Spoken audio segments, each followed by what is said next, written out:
भिखारी का आत्मसम्मान। एक भिखारी किसी स्टेशन पर पेंसिलों से भरा कटोरा लेकर बैठा हुआ था। एक युवा व्यवसायी उधर से गुजरा और उसने कटोरे में 50 रुपए डाल दिया, लेकिन उसने कोई पेंसिल नहीं ली।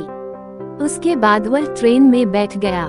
डिब्बे का दरवाजा बंद होने ही वाला था कि अधिकारी एक बार फिर ट्रेन से उतरकर भिखारी के पास लौटा और कुछ पेंसिल उठाकर बोला, मैं कुछ पेंसिल लूंगा। इन पेंसिलों की कीमत है, आखिरकार तुम एक व्यापारी हो और मैं भी। उसके बाद वह युवा तेजी से ट्रेन में चढ़ गया। कुछ वर्षों बाद वह व्यवसायी एक पार्टी में गया। वह भिखारी भी वहां मौजूद था। भिखारी ने उस व्यवसायी को देखते ही पहचान लिया। वो उसके पास जाकर बोला, आप शायद मुझे नहीं पहचान रहे हैं, लेकिन मैं आपको पहचानता हूँ। उसके बाद उसने उसके साथ घटी उस घटना का जिक्र किया।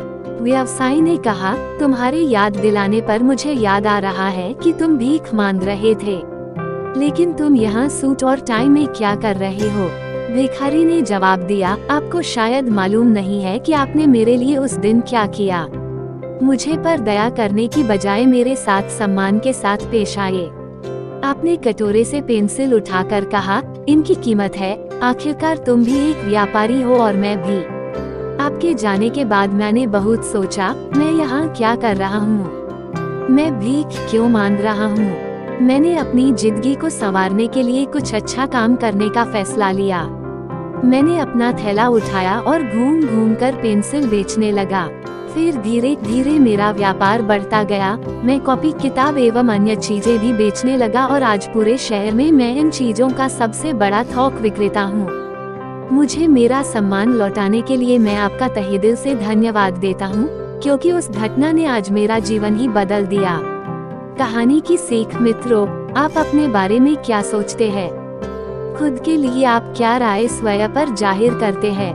क्या आप अपने आप को ठीक तरह से समझ पाते हैं?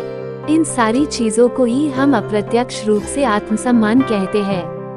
दूसरे लोग हमारे बारे में क्या सोचते हैं, ये बातें उतनी मायने नहीं रखती, या कहे तो कुछ भी मायने नहीं रखती। लेकिन आप अपने बारे में क्या राय जाहिर करते हैं, क्या सोचते हैं, ये बात बहुत ही ज्यादा मायने रखती है।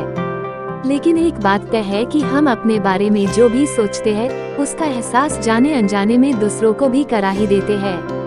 और इसमें कोई भी शक नहीं कि इसी कारण की वजह से दूसरे लोग भी हमारे साथ उसी ढंग से पेश आते हैं। याद रखिए कि आत्मसम्मान की वजह से ही हमारे अंदर प्रेरणा पैदा होती है, या कहे तो हम आत्मप्रेरित होते हैं। इसलिए आवश्यक है कि हम अपने बारे में एक श्रेष्ठ राय बनाएं और आत्मसम्मान से पूर्ण जीवन जिएं।